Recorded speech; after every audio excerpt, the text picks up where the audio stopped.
Hey, welcome to another episode of the Sports Ride, where we just talk about what's going on through the week in sports and what's hot. Got with me, as always, my guy, Brian Chooney. Brian, you good, baby? Come on, man. Brian is God having damn it. his normal technical difficulties. We're gonna just make that a segment in the show from now on. But I'm ready to rock. You know how I do. My female co-host, Jamie Myrick, she is out on assignment, championship assignment. 10U Bucks Blue advanced to the championship today. So we're excited about that.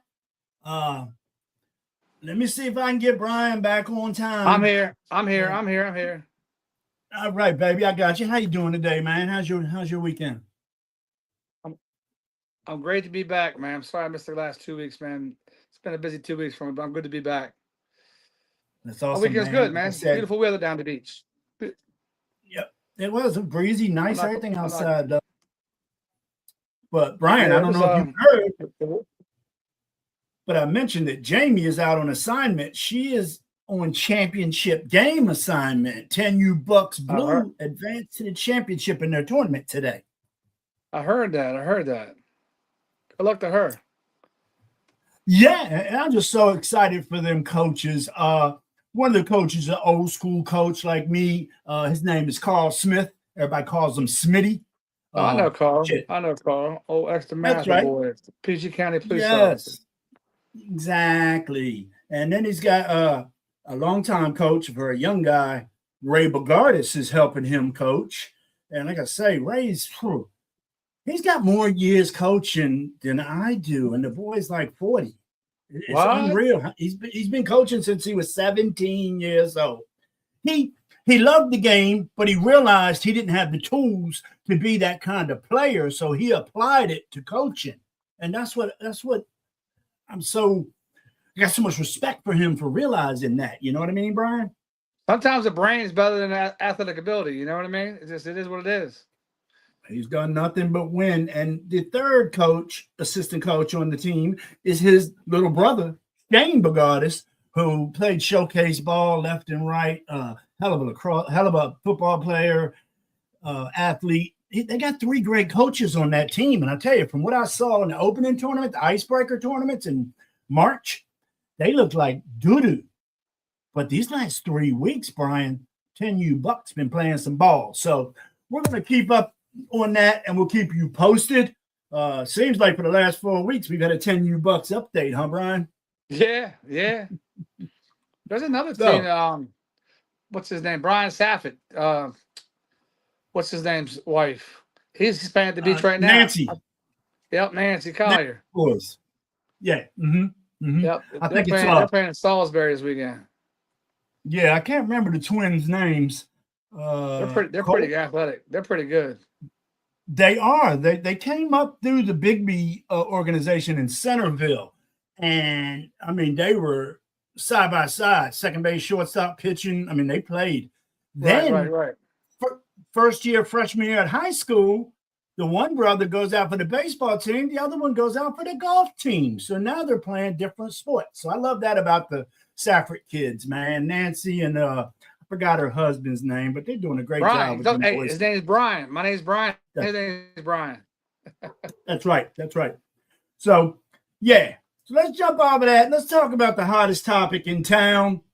We had Game 7 last night. San Antonio, Oklahoma City Thunder in OKC. What a great start. And I'm going to bring in the high school basketball coach at Archbishop Spalding, and he's going to be my NBA analyst for this NBA Finals. Let's see where I find this cat. I got noise and everything. Let's welcome in Coach Josh Pratt. What's up, fellas? What do you say, Coach? Big J, what's up, man? What's going on? Living a dream, man. How you been? Everything good? Everything's great. I can't complain. We started Summer League. Varsity started Summer League today. And our JV over at Meade High School started last week. So my JV's 3-0. A little buzzer beater. Shout out to an incoming freshman, Ben Butterwee. Hit a little buzzer beater, and it was pretty cool. We lost a tough game today, but I was missing some guys. There's, the AAU tournaments this is the last weekend for AAU. So I'll get a couple of my guys back for next week, and then all the summer league starts in June. Live period events and all those things when the college coaches come out. So your kids who play AAU, what team do they play with? Team Durant, Team Takeover. Yeah, they're now. I don't affiliate myself with one AAU program, so we have DC Assault, Curtis Malone, got a kid named Eli Farmer. They're up in Philly. I have a really, really good player in Nash Avery. He's a top 10 softball. Anne Arundel County kid. He plays for Team Mello in Baltimore.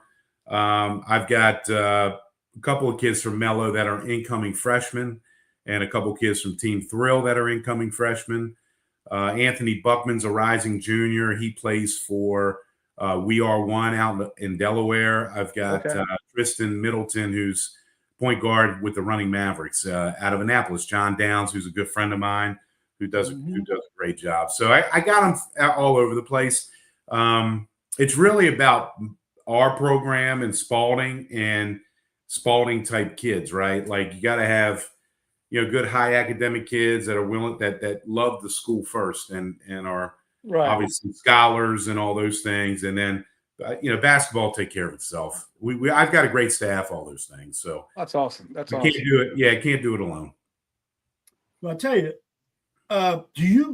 so head coaches don't coach in this summer league. Is that correct, Josh? Well, it depends. If you're a public school coach, after the spring sports are done, you're allowed to coach your public school team. With me, what I like to do is, I give the power over to my assistant coaches. I sit at the end of the bench because I'm about not only player development, but coaching development. I've been around. I'm very confident in my ability and all those things. But, Clyburn, Cunningham, Kerwin Porter, Devon Chandler, Ray Bush, who were there today, Herman Brown, they did an excellent job. We took an L. We lost by 4, but, the team we played, the Potomac School from Virginia, is really, really good. They got a couple of really good players that hit some shots, and we'll be fine. I mean, I've got 5 incoming freshmen on my varsity.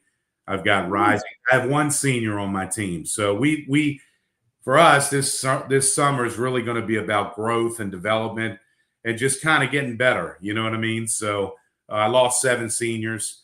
So it's kind of a rebuild, like not rebuild, but like kind of like rebuild. It's not a rebuild, but it's like start all over again. You know what I mean? So we got some really good talent.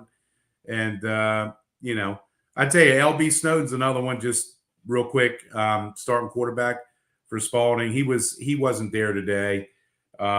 He's coming off our JV. He averaged about 25 for us, but he was up at Under Armour working out for football. So, nice. So we were missing some guys. Yeah, for sure. Well, you didn't mention my guy, Braxton. Yeah, well, that's another story. So, no. Yeah, so Braxton's leaving. No. Yeah, so it is what it is. In this business and day of age, this stuff's trickling down to high school, and don't know where he's going. Wow. But we wish Braxton all the best for sure. But I've got to move on. I've got other kids in my program that I've got to take care of. Braxton's a wonderful kid and will be very successful. Sad to see him go, but we just lost him for a minute. You've got I mean, this is my first time being an NBA analyst, but I could take it another step with the college thing. Unfortunately, you just got programs out there, prep schools across the country that see this talent and wave NIL and opportunities. And, I'll just leave it at that. So, again, wish them all the best. Wow. That's something, because I noticed you didn't say nothing about him, and then all of a sudden I just had a feeling something was going on. with Braxton. Because I'll tell you, my two favorite players I covered last year were Braxton and the kid over there at Meade. Keon Scott. Keon Scott. Yeah, I love watching him too. And don't get me wrong, I like Nash too. He's a good guy. He's a hell of a big guy. Good gosh, I get a stiff neck talking to him. Yeah, but he's super talented. I mean, Buzz Williams came in with his assistant Lyle Wolf to visit. They obviously offered Nash, so they think very highly of him. He's got other offers: LSU, Ole Miss, a couple others. But Nash is if you got to sit with Nash and sit down and talk to him, highly intelligent young man. And great parents, great good family. Yep. Great Spalding type student athlete. Hey, Josh, when it comes to that, when it comes to dealing with college coaches that come into your school and recruit, how do you deal with that per coach from Big East to SEC to ACC to Big Ten? Is there a difference between what kids you think are more liable to go to different conferences, or you just say, look, this coach, I need you to go to this coach because I know this coach will make you a better ball player? How's that work? I think, it's funny. I really focus in on our development for example, that's a really good question. In September, right, they're allowed to come out. And so we'll have either morning workouts or evening workouts, depending on when we can get the gym, right? And like Georgetown, Syracuse, Oklahoma State came in, Purdue came in. Purdue actually really loves Braxton, right? And so they were in this fall or past fall. And, it's really about fit. It's about obviously, who they're bringing in. And now in high school, they're not really recruiting a lot of high school kids. So to have these guys come in to recruit our young men says a lot about our program, but it says a lot about the kids and how good they are. So, right. Each year is different. I think some things are going to change with this new NCAA rule. Once a kid turns 19, they have 5 years to play, 5 years to play five. As a matter of fact, Buzz was telling me about that. This was a couple of months ago when he came to visit with Nash. And I think that's going to change. Once the kid, I think, turns 19, then his clock starts. So that's going to eliminate a lot of reclass. It's going to eliminate some of this, these agents that are so-called agents that really don't have the best interests of the kids in mind. It's going to clean up some things, and I think that's actually beneficial. Again, it's one of it's frustrating to me. I'm not going to lie to you, because I feel like we do the right things. Education gets pushed to the side, but at the same time, kids have a chance to make money, and the elite of the elite, right? The 5%. So, I think you hear rumors with football and basketball and how much people are spending. I don't know what's true and what's not true. But that's the way of the world now. So, and it's trickling down to high school. I don't have all the answers, but it becomes a bidding war sometimes, and more transactional than it is coaching. And some of these kids that we have in the program are going to develop into some really great players. And we have a talk and say, hey, listen, the better you get, people are going to come after you. Just try not to forget us and try not to forget what we do for you. Don't chase the easy money. This is a long-term deal. And, and try to educate the parents the best we can, and those types of things. Yeah, it's definitely. To piggyback on that. Yeah. Go ahead, Jack. Mm-hmm. No, go ahead. Piggyback on that. Do you think? So if you have somebody with the NIL coming at you, is there a difference between nowadays than 10 years ago when we didn't have that NIL Absolutely. Money? And oh yeah. So for example, they're Utah Prep, right? Now I don't know a lot about their program, but or a Mount Verde or these Nike Scholastic schools, they have money. right? They have scholarships. And so, they're promoting that league. And although it says Scholastic, they're not, some of those schools are not traditional schools. They're not like a Spalding, traditional private Catholic school, periods 1 through 8, all really good sports, Friday night lights football. We've got 1,280 students in the building. That everybody goes and watches football, baseball, lacrosse, right? Mm-hmm. It's a traditional school. These other schools, you've got classes online. They're working out 24/7. They have access to the gyms. Like, for example, in our situation, because we're a highly academic school, I can't get in my gym in the month of May, either one, because they're doing IB testing. They're doing AP testing. Seniors are testing. And that's part of the deal. Like, that's, it's okay. Like, right. During that time, though, a lot of my guys are playing AAU anyway. I'm not going to see them, so it kind of works out. But, and then they have the whirlwind with the NIL. They have agents. They have representatives, whether they're certified or not. And so that's where it gets a little sketchy, and you've got to be really careful. And these agents, like in the NBA, NBA agents, they take 5%, right?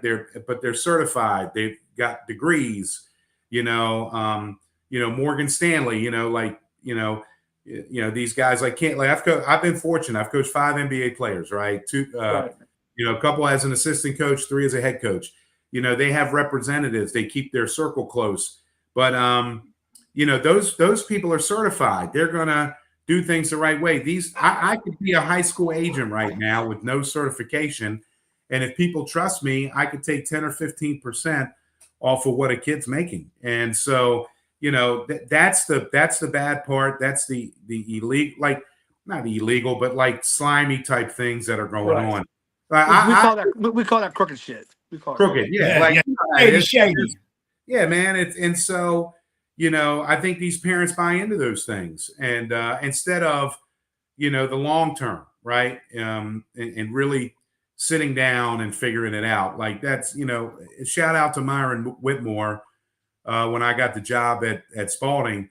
He believed in me and believed in our staff and loved the school. And Cam was getting approached by everybody.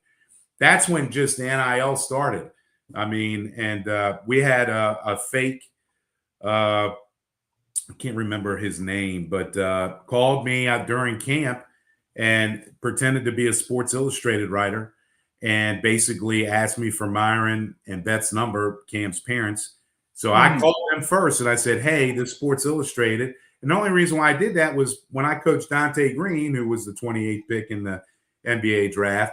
Dante had an article in Sports Illustrated. It was really cool. So I'm thinking, okay, it was and I answered the phone. I actually thought it was Georgia State for one of my kids, whatever. I'm in the middle of camp, and I felt really bad because he called me at the right time. So anyway, they tried to get Cam on the phone and sign an NIL deal where, for 25 years, he would have to pay these people. But Villanova, thank God, and their team up there, caught it. And Coach Anderson at the time called me on the phone, and Myron actually sent me the article about this guy. He was trying to scam everybody. And that was now, 7 years ago, about 4 years ago. So, there's a lot of people out there, man. It's, again, I'm all for capitalism, but not, these guys are trying to scam, trying to take, and they don't care. They really don't care. So, yeah, it's frustrating. I mean, something needs to be done. I just don't know if anything's going to be done, really. That type of thing. And it is what it is, but Rick Pitino, Buzz Williams, this thing's year to year. They say it all the time. We're, not really recruiting high school kids. They're going to follow them. They're going to see how it goes. I'm not saying Buzz doesn't recruit high school. Obviously, he was there looking at Nash and was all for Nash. But you know what I'm saying? Like Rick Pitino's not, and I don't know if he signed a high school kid. I don't know who he signed, but like these, and so like, for example, the live period, right? The live period, There'll be NBA scouts there. There's gonna be college coaches there, and what they do is they follow these kids. So 5 years down the road, 6 years down the road, they're going to have it in their database. And so what we try to do is say, hey, listen, man, it's not the points you're scoring, it's how you're playing, your demeanor on the bench, your character, on and off the court. You never know who's watching. You really don't. And so that stuff's important. That stuff's really, really important at this young age right now. Yeah, definitely. Definitely is. And like I say, I mean, the money's hitting high school. Hell, the money will probably be hitting middle school in 5 years. It's crazy. They got fifth grade rankings. You know what I'm saying, Jack? I triple on that. You're top 5 in the fifth grade. Come on, man. 2035. Yeah, that's for the birds. Really, it's unbelievable. But at 54 years old, I've been doing this since I was 23. I've coached girls, I've coached boys, and I'm just kind of old school with some things. And it's just hard for me. It's hard for me at times. It really is. But you got to move on. I'm coaching the kids in my program, and we'll be just fine. Well, the growth of these young kids, you mentioned fifth graders. I'm going to go up a little higher, maybe sixth, seventh graders. But the growth of these kids now, when I played sixth grade, our best player was the best player. Nowadays, these guys got so much gym time and so much opportunity to improve their game. All 5 are the best players, They're all doing the crossovers and the Euro steps, stuff that we weren't doing in the playground. That's where we learned how to play at that age, in the playground. We didn't learn at conducted practices constantly, and they're doing that from young age nowadays. That's interesting. There's a lot of, I'll say this, there's a lot of good trainers out there. There's a lot of good AAU programs out there, but there's also bad trainers and bad AAU coaches. And, I see it. I've watched it. And so my suggestion to parents is really, really, it's not just about what you see on paper as far as the resume. You have to really watch these trainers. You got to watch these coaches and how they really teach the game. And I think, it's important. I don't think the American game, I think it's damaged a little bit. I just think experienced people, maybe some experienced pro players, experienced former college coaches need to step in and, and be heard and create some sort of parity as far as rules and regulations and what can be done, if I'm saying that right. But I don't think that's going to happen. But parents need to be informed. Like I said, there's some really good people out there, and just unfortunately, with the good comes the bad, and people jump down that rabbit hole and they get burned. Well, let's put a pin in this, guys. Let's seriously. Time is just going. Again, let's put a pin in this. I would love to get Coach Pratt and maybe 2 other high school coaches on to talk about this type of shit. Hey, we get Glick. Get Glick on here. Yeah, I think he's the busiest man in the world. Right. Yeah, he'll break it down. Are you kidding me? Yeah. I told Glick, if I pay for his golf, he can come on here. Yeah, absolutely. Yeah, I'd like to get Josh, Mike, and I wouldn't mind getting Hall to come on over that South River. I like Hall too. Yeah. Hall's very good. Let's put a pin in this high school talk because we got NBA finals to talk about. But first, I'm going to take a little break and we're going to, pay some bills. So we'll be right back.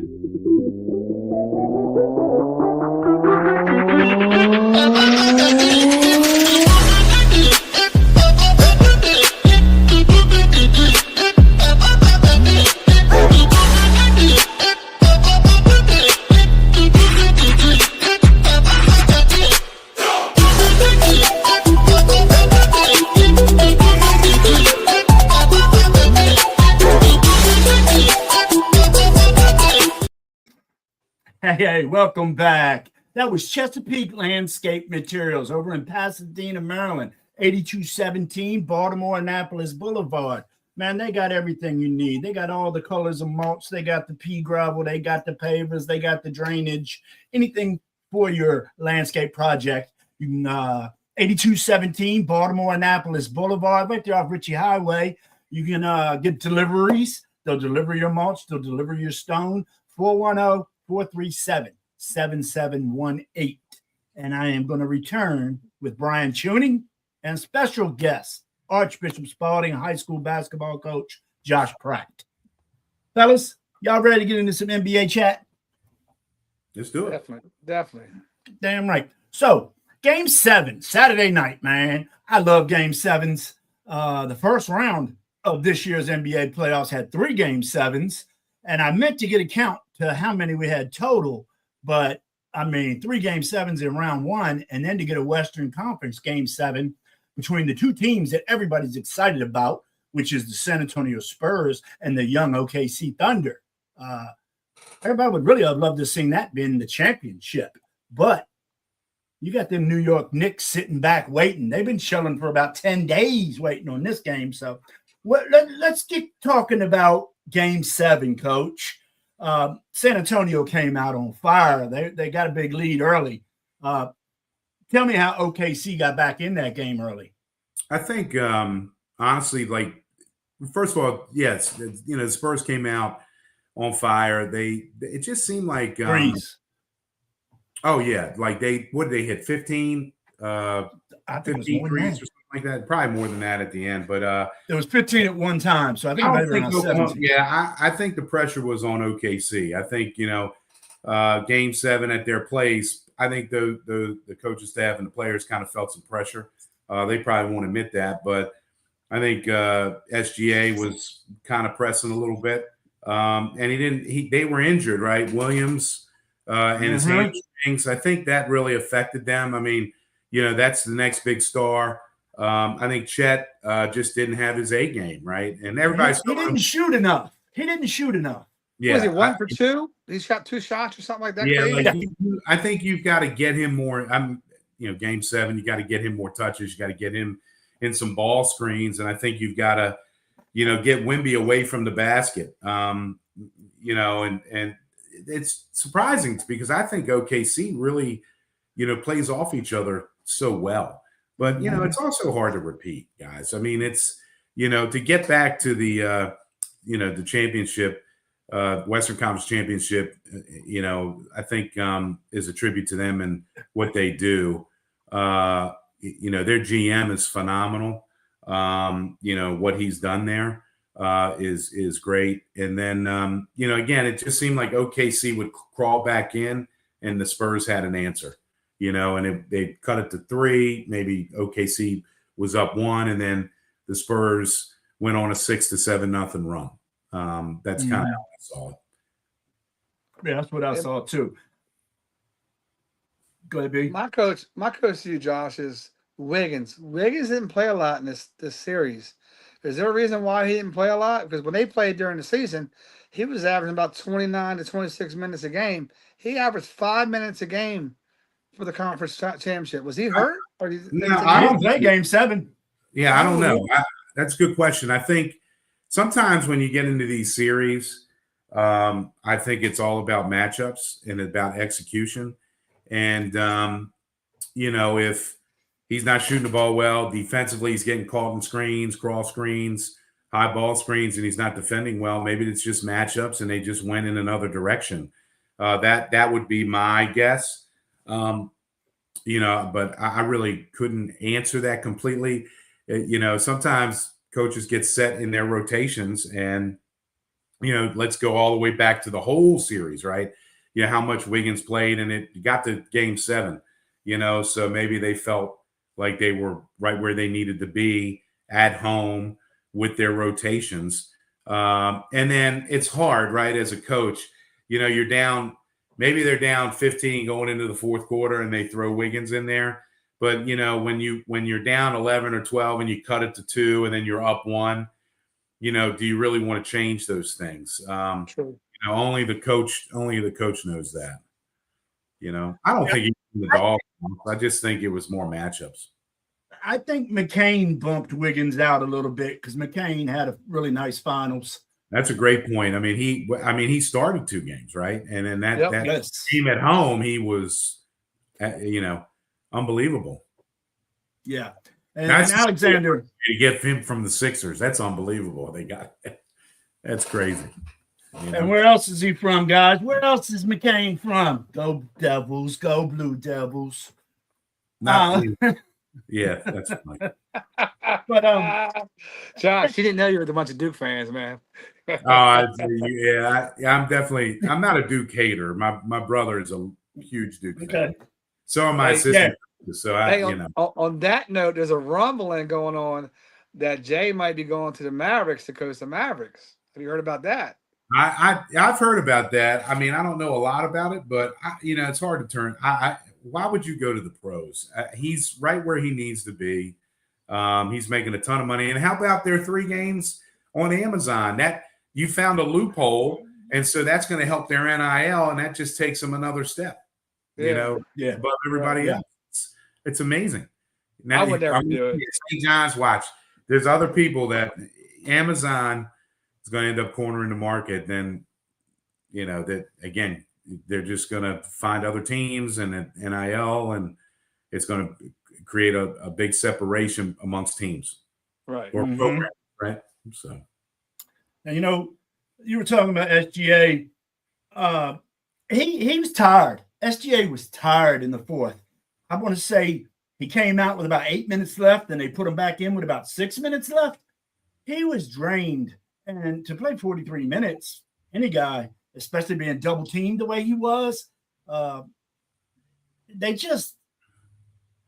Man, the Spurs defense won this, I feel.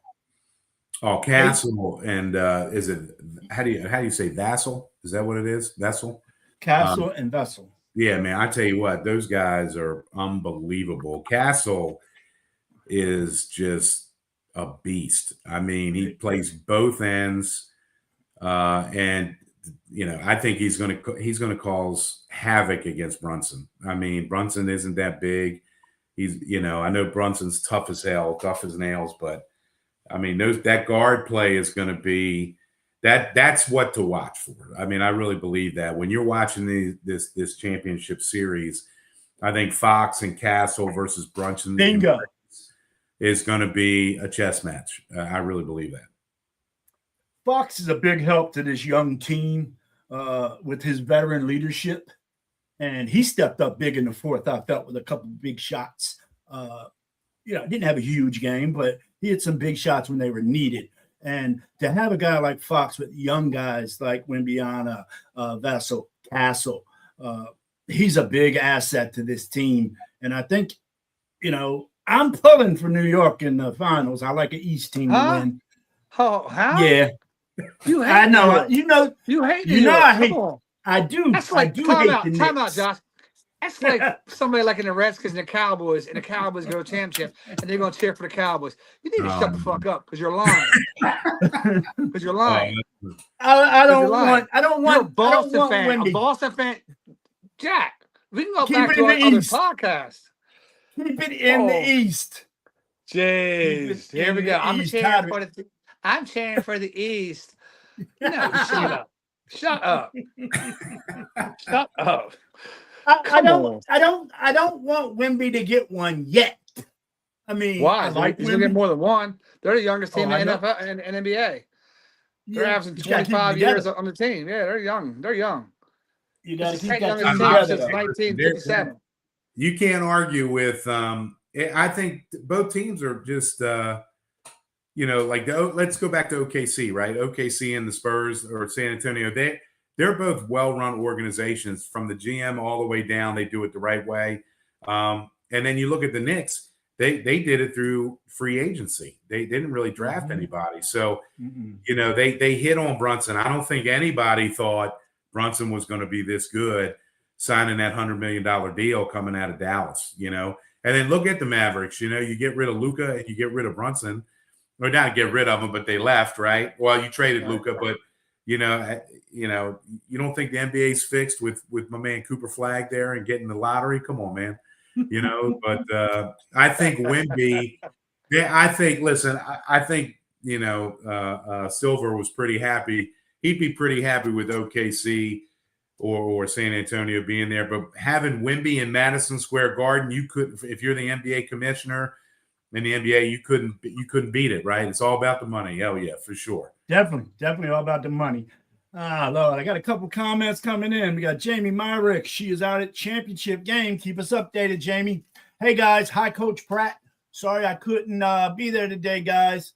Hey, Jamie, go get that ship. Go get that ship, kid. Her son, 10U, Bucks Blue. So I met Jamie last fall. Her son and my son played for the Piranhas this year. What is it, 12U? I guess it's 12U, right? Yeah, 12U or 13U football. Okay. So so we talked a lot at practice when I was out there watching. So Jamie knows ball.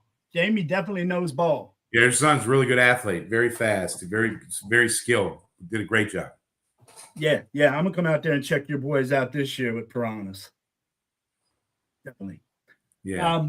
What I see in this matchup, the Knicks they're getting, how you say this? They're getting contributions from all over the place. I mean, because Brunson got double teamed, then they started playing Big Cat at the center point. Him at the top of the key with the ball, and then Mekhi Bridges. He's really helped out with the 15 points a game. Playoffs has been tremendous. McBride, that guy hits clutch threes for New York. Who else we got? Josh Hart, rebounds and steals like no other. So I don't know, man. I think New York's experience and New York's defense is going to puzzle the Spurs. So we'll see what happens. They tip off Tuesday night. Is it Tuesday night or Wednesday? Okay. Wednesday night. Right? Wednesday night. That's right. NHL's Tuesday night. These two teams met 27 years ago, 1999. Tim Duncan and the San Antonio Spurs beat the New York Knicks. David Robinson, big dog. Yeah. Tim Duncan was there too, wasn't he? Yeah, but David Robinson won that championship. Okay. Navy grad. Okay. Famous high point. Vernon Butler played with David Robinson. Yeah. In 85. He hit it over Len Bias, hit a shot over Len Bias to win the state title. Oh man. Yeah, that's crazy, right? I don't know Vernon, but yeah, just wanted to shout out Vernon Butler from High Point, man. What do you think, Coach, that New York needs to do to? Well, it's funny, I tell you what. In the beginning, I thought before I answer that, I'm thinking, man, the Spurs in 6, right? But then I go back and I don't know if you really can consider the regular season, but the Knicks beat the Spurs. I think 2-1, right? Like they played 3 times, and the games were like the Spurs beat the Knicks 134-132. I don't think in December, New Year's Eve, but. I don't think Wemby played in that game. It'll be interesting to see how the scoring goes. Like if you watch OKC and Spurs, right? They were in the 120s, each game, right? So it'll be interesting to see the firepower of the Knicks. Like, do you want to like keep the score 110 in the early to late 90s or hunt like on 110 to 98, or 110 to 98 or whatever. So I think the Knicks need to be physical. I think, if you watch the games that OKC beat San Antonio, they were physical with Wemby. Brunson loves to get in the paint and like drive the ball and do his come off 2 feet, reverse, whatever. If Wemby's there, I just don't see him getting the shot off. Yeah, right. You bring Wemby out with Towns, like if Wemby's guarding Towns, do you do a high ball screen? Do you get him in the cross screens and be able to drive and kick to the corners? I think Miguel Bridges has got to be able to hit shots. Josh Hart's got to be able to hit shots. OG, he's another one that can be big and physical. Mitchell Robinson too, right? Like get underneath Wemby and really be physical with him, because in the series, the OKC, the Western Conference Finals, I think Wemby got tired. I mean, I pulled up the stats. It looks like Wemby's averaging 32 minutes a game. Castle's playing 33 minutes a game. Like that's a lot. I think wearing him down, although the Spurs have a really good bench, I'd much rather get him out of there, get him in foul trouble. One of the I think Carmelo Anthony was talking about, Robinson and Towns, they give up cheap fouls too. Like they've got to stay on the floor. Yeah. I think that's important as well. Yeah, Towns definitely gives up some sloppy fouls just out of frustration sometimes. San Antonio got a big contribution out of another ball player that none of us have mentioned yet, and he's a former NBA champion with the Boston Celtics, and that's Luke Cornett. Luke Cornett has really been helping the Spurs out when Wemby's off the court with his physicalness, his rebounds, and that big shot block he had Saturday night against what's his name? 50. What's his name? No, he signed. He was actually with the Knicks. Hartenstein. Yeah. Who's a really good player, by the way. Really good player. That was a huge block though by Cornett. I mean, he damn near got it with both hands. And the physicalness. I mean, he was laying OKC guys out. I don't know how many times he put Holmgren on the floor. So I think that physical play is going to help against this Knicks team when Wemby's not on the court for the San Antonio side. I agree. I think Keldon Johnson is another, sixth man of the year, right? Wasn't he the sixth man of the year? I think Keldon Johnson coming off the bench, I think will really be effective. And Clark, I tell you, going back to the Knicks, Clarkson, like how is he gonna? Can he hit shots? Can he defend? The guards? Can he do some things to be effective for the Knicks? I think he's somebody.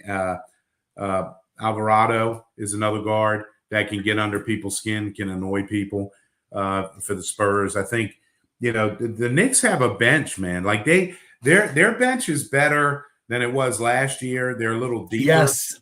And so I think I do. I think he can be. I think their bench is going to be the key as well. I agree strongly. So let's get your picks. Brian, who you got in this final series? Spurs. How many games? 7. Woo, that'd be beautiful. I love game 7s. Because you got, I would love to see you go 5, but it's like Josh says, it's all about the money. So, oh man, Spurs got the home quarterback. So Spurs are going to win 1 out of 2 the first 2 games. They'll split. Then they'll go to New York and they'll split. Brian, I think I agree 100%. I think the Knicks have to get the first game. I think if the Knicks get the first game, I think it's going to be a series. I really do. Right. No. And the only reason why the Knicks will get the first game is they got rest. They got a lot more rest than the Spurs. A lot of rest. And you got to listen, you know what it is? You got to hit shots, man. Like you got to hit shots. I think, the other thing is and I'll say this because I got my little notes here I wrote down. The Spurs are capable, in my opinion, of hitting tougher shots than the Knicks, if that makes sense, you right? Think so? I think so. I think the Spurs are, in my opinion, I think that maybe the Knicks go on a run and there's a possession or two where somebody comes down and makes some incredible shot to keep them ahead, and that ends up winning the game. But I'll say Spurs in 6. Josh got Spurs in 6. I don't want the Knicks. I'd like to see it go 7. I'd like to see. Brian's going to yell at me. I'd like to see the Knicks win, but I just think the Spurs are better. I'm not going to yell at you, Coach. I'm not yelling at you because you're not a Boston fan. If I'm a betting man, I hate to say it, I'm a Wizards fan, Commanders, all that stuff. I'm a hometown guy, right? So it's hard. But the Knicks, I like Brunson, I like Bridges, I like Josh Hart from Villanova. You know what I mean? You like OG, don't you? I like OG. Yeah, they're tough. They got to be tough and physical. But but if I was a betting man, I'm telling you, you got to take Spurs in 6. I think that's the logical pick. Spurs are favorite, but I heard New York right now made money even. I heard the bets are damn near even. Hey, Coach, what are your 2 ifs compared about if this person does this or that person does that? it'll swing your way of which team is going to win. If somebody come with, what do you think? Is this going to be a magical player coming out of nowhere doing something for the Knicks, or will it be the Spurs doing something to somebody else? Like I said, I think a guy like Clarkson, and people might think I'm tripping on that, but I think a guy like Clarkson who can defend and can really guard Fox, can guard a Castle to make their shots tough. I think that's somebody that if he can really produce, right? Like, I don't know how, let me see how many minutes. Like Clarkson's getting like 11 minutes a game, right? If he can increase that to 15 to 20 minutes a game, the other guy is, if I'm saying it right, Shamet. It was Yes. S.J. Shamet. I mean, he's been hitting shots. Like, he's got to continue to hit shots coming off the bench. Like, they've got to have somebody off the bench that if, again, like Brian said, the big the it factor or whatever you want to say, they've got to have somebody come off the bench to be consistent, that can score for them when guys are resting. And I think Wemby, you got to figure out a way to wear him down, because I think, and get him away from the basket. I think, with whatever you're doing, getting guys in the corner, high ball screens, cross screens, something where, he's really defending, really moving. I think that would be in the Knicks' best interest, just wearing him down, because he does. He gets tired. I mean, 7'4", 7'5", it's unbelievable. He's unbelievable. I've never seen anything like it. I mean, he is. Nah, he's a freak. He is, and he could come across half court and knock a dagger three down. But the one thing about him is his will to win. Somebody his size and what he commands, like he the players around him love him and want to play hard for him, and he's their best player. And then you got a guy like Castle that's willing to do the dirty work. So it's going to be hard to beat him for sure. I think OG is somebody too. I think, he can be a physical guy that can get guys into foul trouble, getting him in the lane, getting in the paint and finishing. I think, he's somebody that can really be a factor as well. Definitely. I think it's going to be a good one. I definitely think we're going to have our popcorn out and enjoy a good series. I think at a minimum, I think it's going 6, just from the competitiveness of both teams. I mean, I don't know. Ready. Real quick, Jack, if you look, like Brunson's averaging 26 in the playoffs, OG's averaging 19, Karl Anthony Towns averaging basically 17, and Miguel Bridges is 14. Then the next guy is Josh Hart at 11. So you got McBride, Shamet, Clarkson. One of them guys, even Mitchell Robinson, they're not somebody in that back end of the lineup or whoever.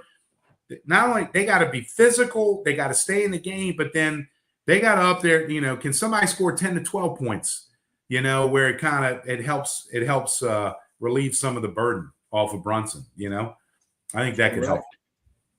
Who is going to be the surprise hero of this series? Wait and see, everybody.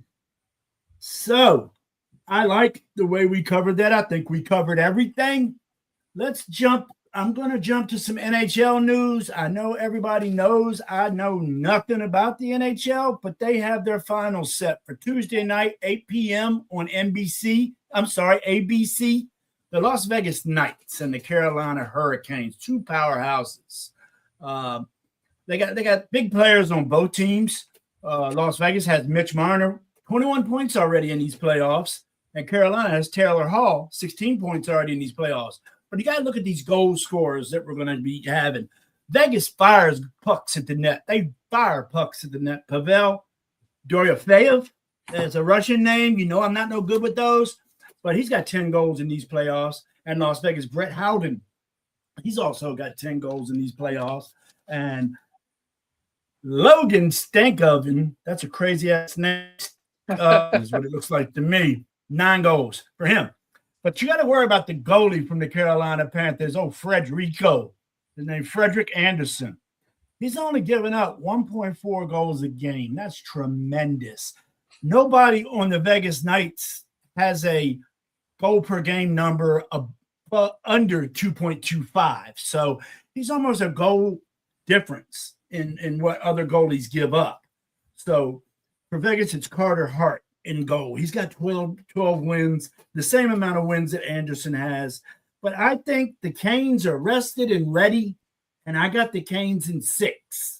Either of you want to make Canes are the better team. I mean, they got 53 wins this year compared to 39 by Vegas. So I got Carolina, been like that in the playoffs. 5. Carolina 5. Okay. I'll say this: hot goalie, right? Whoever's hot goalie. I mean, that's the one thing I've learned. Like, being a Caps fan, they won the is it the Smythe Award for the end of the regular season? What's it called? Yep. Yes. Right. Yes. And the Caps won it, and then they're out in the first or second round. Like, when you watch hockey playoffs, it's always about the hot goalie. The 8th seed can end up winning the Stanley Cup. So, these two teams, and give shout out to Vegas, man. Like, they were an expansion team, and isn't this like the third time in 5 years or something, or 6 years that they've been in the finals? I mean, definitely been here. Kudos to them. So I whoever's got the hot goalie, I think Carolina is definitely the better team. I don't follow the points or anything like that, but I know Carolina's very, very good. Definitely. So who you got, Coach? I'd say Carolina. Whoever's got the most Russian or Canadians on their team. No, I'm being funny. The hockey. How many games? That's hockey. Central up in Canada and Russia. So, but no, I'd say Carolina. I'd say 5-2. I mean, I'll go with B. All right, we're right there. Y'all right there. I just like that 6. I just like that 6, especially Nixon 6. That rhymes. You know what I'm saying? I'm sitting here rapping. At least you ain't saying what we 6. Got? So the next hot thing going on right now, and it's been blowing up the last couple weekends, and you see it all this week. It's on right now. NCAA Softball World Series. Brian Chooney, let it go, baby. What you got? Mia Williams is 2 for 2 tonight. 2 runs. They're winning 3-2 as we speak against UCLA. Speaking of Jason Williams' daughter. You hear the story? What happened? How you got kicked out? Yeah, some old lady got mad. They got an argument with a parent, right? Weren't they harassing them? Old lady in a wheelchair, sitting behind a handicap. He was standing behind a handicap section, and they were screaming and hollering. And she took her fan and told him to stop like this, and then she hit her daughter, his daughter. The cops came and got Jason out of the kicked him out of the stadium. And Jay Will was like, "Why are you kicking me out? She hit me." So they went back in. He was able to go back in and they kicked that old lady out. Being an event staffer, man, like how's that? Like, what would you have done in that situation if you were working that softball game? I would have separated. I would have separated. You took care of that, huh? You could have just pushed her away and be like, "Listen, just wheel yourself over here for a second." or Jay can go to a different direction. You know what I mean? But I will say this: I don't care who you are or what you are, what status you think you're at. Everybody's the same at my level. You can be like an NBA player going to a game and say, "Don't you know who I am?" And I'm like, "No, I don't, but I do know who he is. I don't know who you are. I know I'm Brian Chooney." You know? So. Yeah, everybody's there to have a good time, right? I mean, but I've been seeing when I was playing high school baseball and went to college and came out of that, and then I started playing fast pitch softball, and that's a great sport. And it's died down for men. For men, it died down. They still play at Fletcher's Field every Sunday. I go down there once in a while. Fletcher's Field, man, that's the Ruse, and that's my spot. DC Monarchs, all them guys still play out there. I still go out there. A couple of guys that I played with years ago still play there. You know what I mean? Come on back, Brian. I ain't got the time for that. But anyway, this girl for Tennessee, she's throwing the ball 79 miles an hour. And this girl, she's humming it.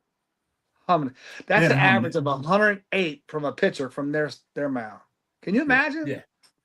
That's crazy.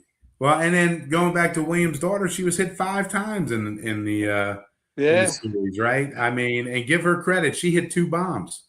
I mean, she stood right up and it didn't even bother her. I mean, that was unbelievable, you know. Then she got hit again. She got hit again last game before the Tennessee game.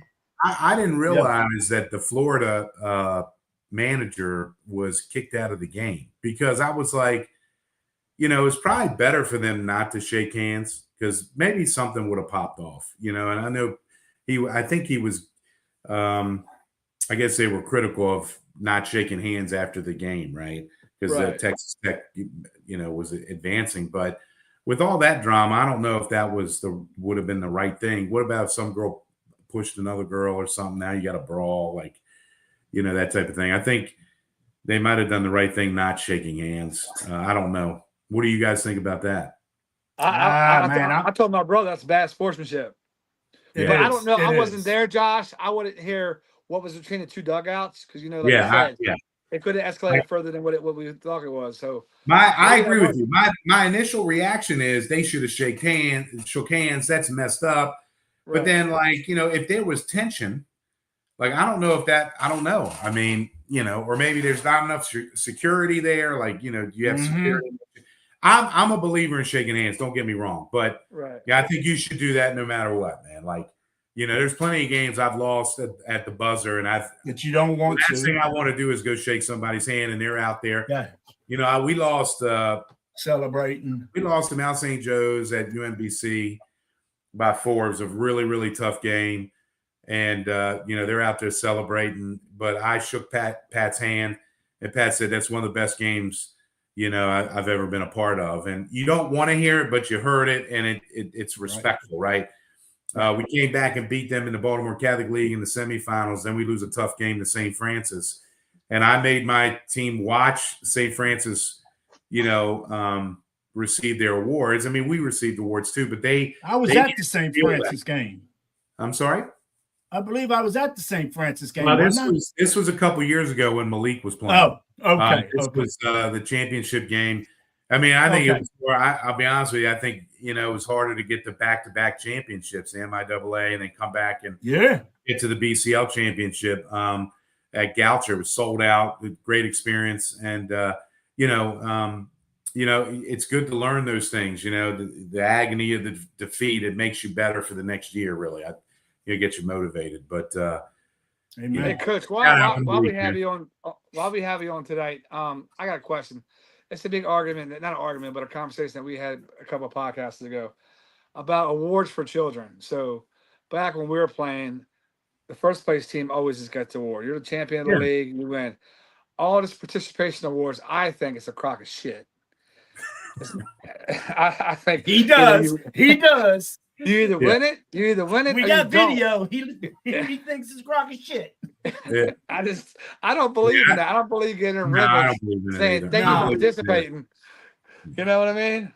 Dude, I agree. Go ahead, bro. Go ahead. My fault. You have a son that's at that age, you know, that went through that Crofton years when you all played at Crofton, whatever, and they gave out awards. So were you on the back burner of watching somebody get a ribbon that came in 5th place and saying, fuck, that kid ain't got a shot in hell?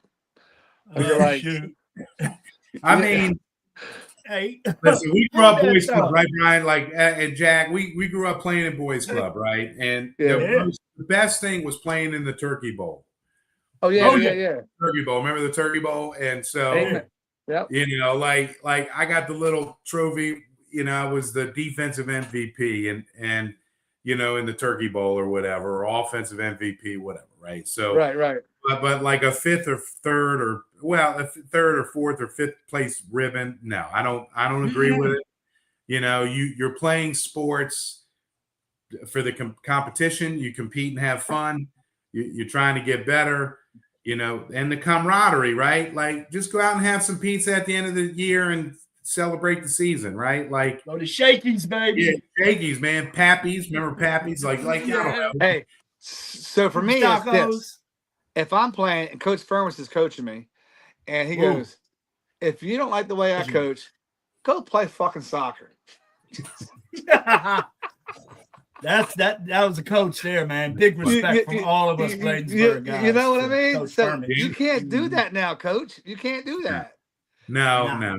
Well, everything's politically correct. I mean, man, once I stop coaching and teaching, and maybe I can come back on here and really say what's on my mind about that stuff. Okay. But but seriously, I treat my players like my kids. Yeah, 100%. I mean, I'll tell you this story. Like this is funny, right? We're having workouts at the end of April before they shut the gyms down, right, for exams.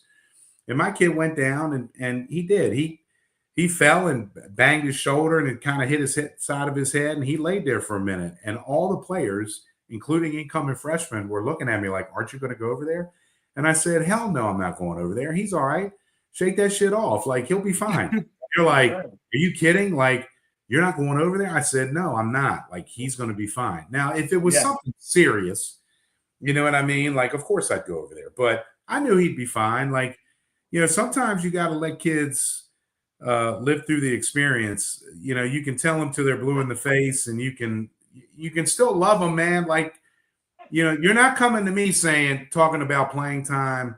We were in Pittsburgh, and he's like, I turned the radio down. We're in Pittsburgh at this AAU tournament, and I laid into his ass. I'm like, let me tell you something. I'm the last person you want to talk to about that. I mean, Jack had me on. I was talking, listen, I never made my high school team.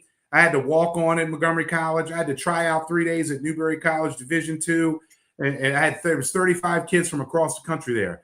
Last thing it took me 11 years to get a head high school job. So, you got to earn it. Like, I tell this to my high school kids all the time. Your mom and dad aren't going to be around. Your guardian's not going. You got to these kids don't think for themselves.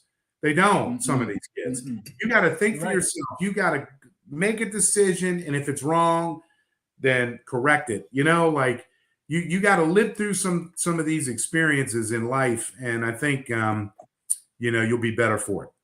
We my granddaughter plays lacrosse for Northeast, and she lost her starting as a freshman, and she comes after the game and she's crying, and I said, "Charlie, why are you crying?" She's, "B, I'm not starting." I said, "You know how you start? You do better in practice. Exactly. You excel in practice. That's how you start the game. That's how you get better in practice. You earn your starting your job back." And that's what she and I told her, "I don't want to see you cry." And her mom was like, "Brian, why are you being so hard on her?" I said, "Because that's how my parents were. That's how I became. You know what I mean? It is what it is." I said, "You can't say, do you want to go get a Slurpee? You okay?" No, you don't do that shit. know? Yeah. Even though it's my granddaughter, I still got to be mean. I said, if you want me to go out there and throw catch with you and teach you and you run, well, I can do that too, So I just think nowadays kids get baby too much. Yeah, I agree. You got overprotective. They create their own narratives. They create their own narratives to justify why their kid's not playing or whatever. And it's like, sometimes they got to work through it. Getting up and leaving and going to another program isn't always the right thing to do. I'm not saying that sometimes it isn't, right? Like, if you're getting verbally abused and you're getting called a mofo and there's no teaching going on, I definitely get that. But there's some parents that'll say, well, he's not being developed. No, he's being developed in practice. You're upset about playing time. And so, there's times when it's right. I'm not saying that, but a lot of times it's wrong. Like, let your kid work through it, man. Like, you got to work through it. And I think it's just, perseverance, right? I mean, that's lost. The perseverance part, everybody works hard.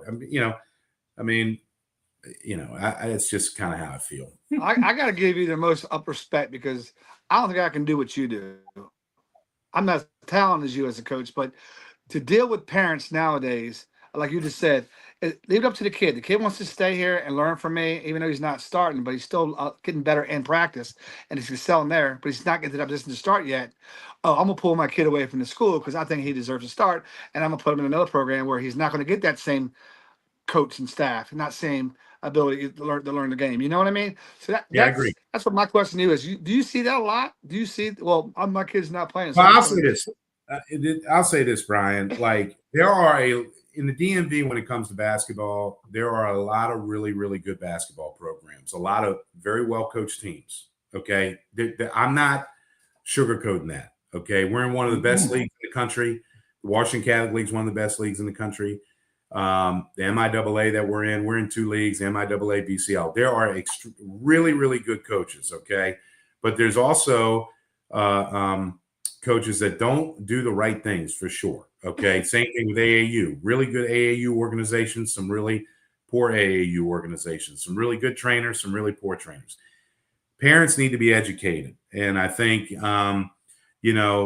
because you have a resume doesn't make you an effective teacher all the time, right? A good head coach develops a staff, which I really try to do. I'm by far not perfect, Ryan. Not even close, okay? But I know one thing. If I make a mistake, I try to correct that the next time. Yes, sir. I think listening to parents and listening to their concerns and really doing a good job there, as well as the players. Now, when we all grew up, you listened to why are you doing this? Because I told you to do it. That's why. Right? Like, clean up your room. Why? Because I'm effing telling you to do it, right? Like, it's the same thing with coaching. Like, I knew when I didn't rotate and I heard the horn, I didn't even have to look at my coach in junior college. I knew I was coming out of the game because I knew I didn't do what I was supposed to do. Right. You know what I mean? So, but I also knew that it was tough love. I knew that he loved me for who I was. The one thing I'll say, like my 7 seniors this year, right? I love them all to death. I do. I'd do anything in the world for these kids. Do they see everything right now? No. But 5-6 years down the road, I think they're going to look back and go, you know what? Coach Pratt wasn't such a bad guy. And the things that he taught us are carrying over. Because once this stuff is done, nobody cares. Ask some Maryland Terrapin guys, that didn't make it in the NBA, and now they've got to work a 9 to 5. You know what I mean? And the only time they get recognition is going back to the Maryland games. Your life changes, right? Yep. So, when you're 25, 26 years old, and now you got to make a living, and mom and dad can't help you, it's something different. you got to be able to think on your own. You got to be able to make cognitive decisions for yourself, and that's what we try to teach.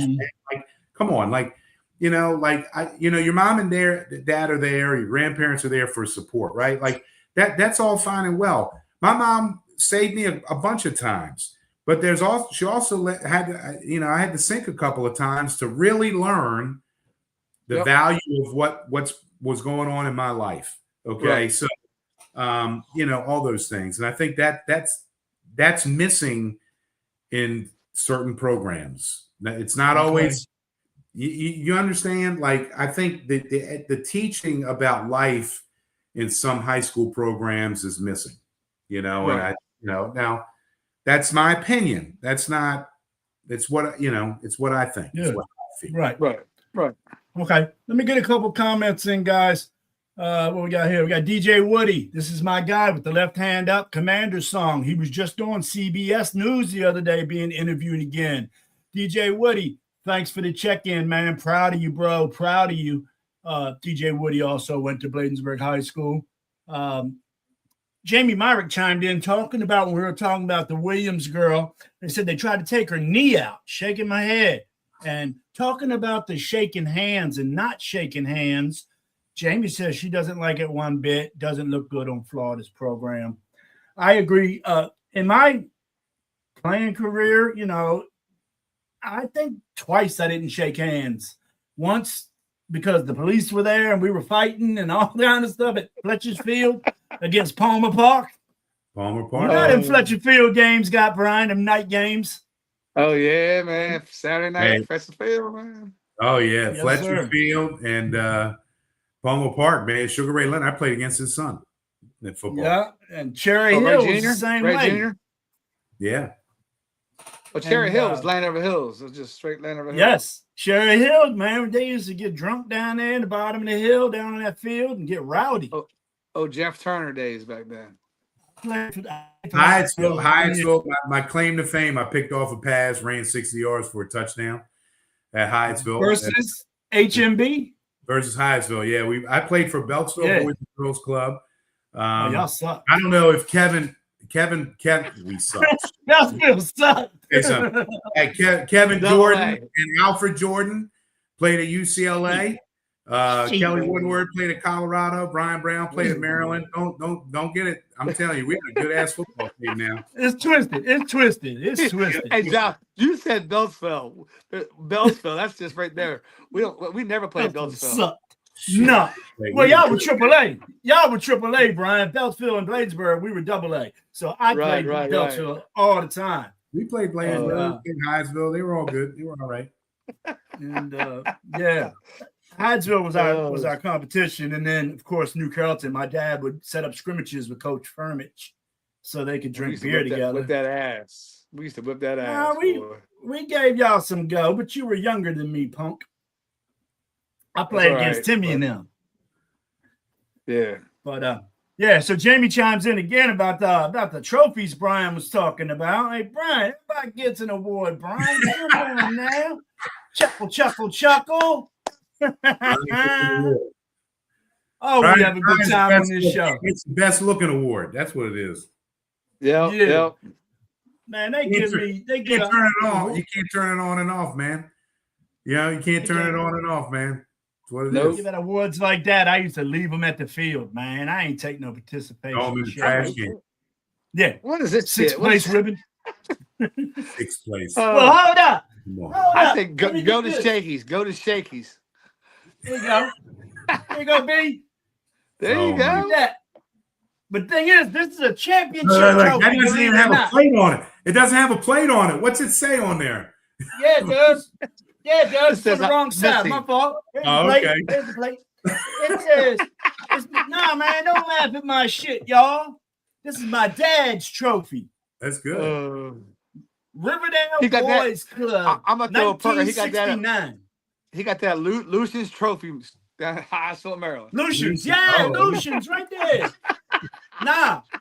When my dad passed. What's that blue thing? What is that? Like a balloon? What is that? What's that? I don't know. It's a base. Like a stone? Dude. Oh, okay. I got you. It's a fancy base.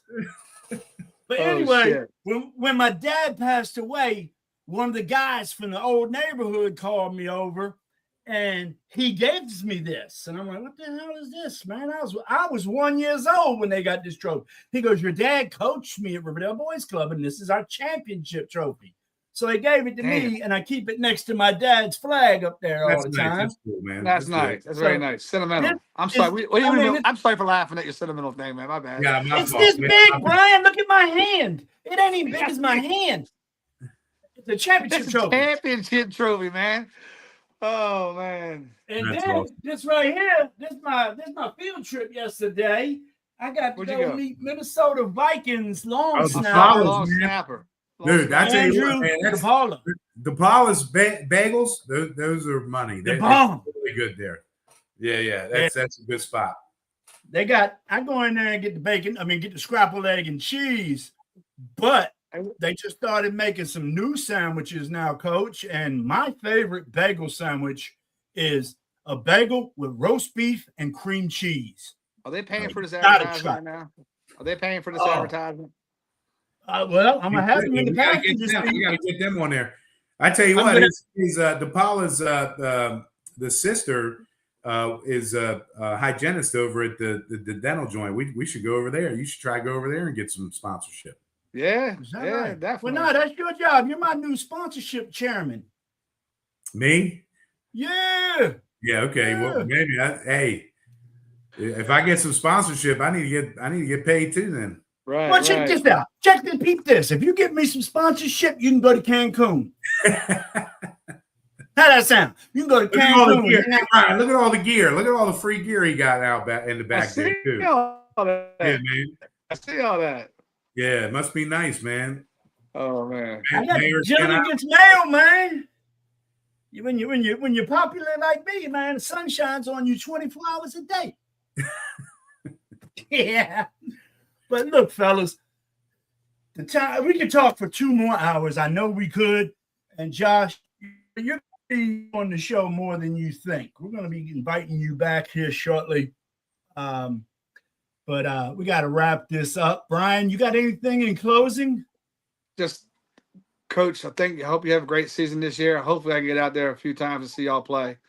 And good luck. Definitely good luck. And I'm sure I'll see you on the golf course. We'll go out and play some golf. Yeah, I'm getting my hip. I'm getting my hip replaced Tuesday morning, 5:30. So yeah, I'll be down. He down for a couple weeks. Hey, I'm not going to say you're fucking old now, but I am. Once I'm hoping that that bounce back pretty quick. I'd love to play golf. I haven't played golf in a while. Me neither. I had back surgery March 12th. That's going really well. Get my hip done. I'm good.